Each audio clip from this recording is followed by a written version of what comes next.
Amoebic മസ്തിഷ്ക ജ്വരം ബാധിച്ച് മരണം വർദ്ധിക്കുമ്പോഴും ഉറവിടം കണ്ടെത്താനാകാതെ ആരോഗ്യവകുപ്പ് 2 കേസുകൾ റിപ്പോർട്ട് ചെയ്ത വണ്ടൂരിൽ അടിയന്തര യോഗം ചേർന്നു.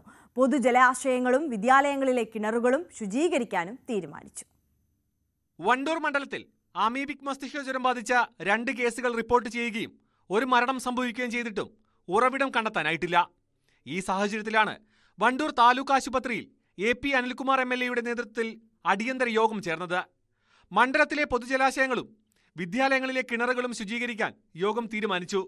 ആദ്യത്തെ കേസ് റിപ്പോർട്ട് ചെയ്ത കാപ്പിൽ പ്രദേശത്ത് ജലാശയങ്ങളിൽ അമീബയുടെ സാന്നിധ്യം കണ്ടെത്തിയിരുന്നു.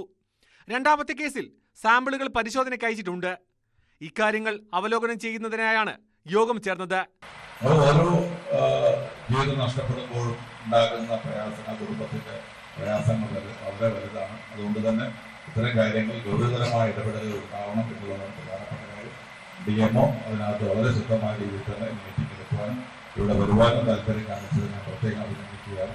മറ്റു കാര്യങ്ങളിലേക്കൊന്നും ഞാൻ കടന്നു പോകുന്നില്ല. നമുക്ക് മറ്റെന്തെല്ലാം ചെയ്യാൻ കഴിയുന്നതിനെ കുറിച്ചാണ് അറിയേണ്ടത്. വണ്ടൂരിൽ പ്രതിരോധ പ്രവർത്തനങ്ങൾ മികച്ച രീതിയിൽ നടത്താൻ കഴിഞ്ഞതായി യോഗം വിലയിരുത്തി. ആശങ്കപ്പെടാനില്ലെന്നും പരിശോധനാ സംവിധാനങ്ങൾ ആശുപത്രികളിലുണ്ടെന്നും DMO R രേണുക വ്യക്തമാക്കി. ഇവിടെ മഞ്ചേരി മെഡിക്കൽ കോളേജിൽ ചികിത്സയ്ക്കുള്ള സംവിധാനം കാര്യങ്ങളെല്ലാം ഉണ്ട്. അതുകൊണ്ട് തന്നെ ശക്തമായ പനിയും അതുപോലെ ശക്തമായ തലവേദനയും ഉണ്ടെങ്കിൽ എത്രയും പെട്ടെന്ന് ഡോക്ടറെ കാണുകയും അതിനുള്ള പരിശോധന നടത്തുകയും ചെയ്യുകയാണെങ്കിൽ നമുക്ക് ഇത് കൺട്രോൾ ചെയ്യാൻ പറ്റുന്ന കാര്യങ്ങളേ ഉള്ളൂ. പക്ഷേ അതിനൊപ്പം തന്നെ നമുക്ക് വേണ്ടത് ഈ പറയുന്ന ജലസ്രോതസ്സുകളും മറ്റു കാര്യങ്ങളെല്ലാം കൃത്യമായിട്ട് ക്ലീൻ ചെയ്യുക എന്നുള്ളതാണ്.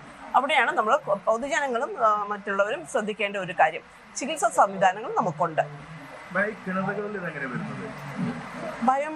ബയോമാറ്റേഴ്സ് കൂടുതൽ ചിലപ്പോൾ എന്തെങ്കിലും ഇതൊക്കെ അഴുകിയോ, നമ്മുടെ എല്ലാ നാടുകളിലും എപ്പോഴും കിണർ വൃത്തിയാക്കുന്നുണ്ട്. ഫ്രീക്വന്റ് ആയിട്ട് കിണർ വൃത്തിയാക്കും അല്ലേ, എല്ലാ വർഷവും കിണർ ചെയ്യുക എന്നൊക്കെ പറയുന്ന കാര്യങ്ങൾ നമ്മൾ ചെയ്യുന്നതാണ്.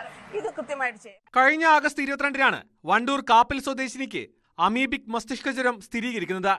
ഇവർ ഇപ്പോഴും കോഴിക്കോട് മെഡിക്കൽ കോളേജിൽ ചികിത്സയിലാണ്. രണ്ടാമത്തെ കേസ് റിപ്പോർട്ട് ചെയ്ത തിരുവാലി പഞ്ചായത്തിലെ 45 വയസ്സുകാരി കഴിഞ്ഞ തിങ്കളാഴ്ച പുലർച്ചെ മരിച്ചു. News 18 തിരൂർ.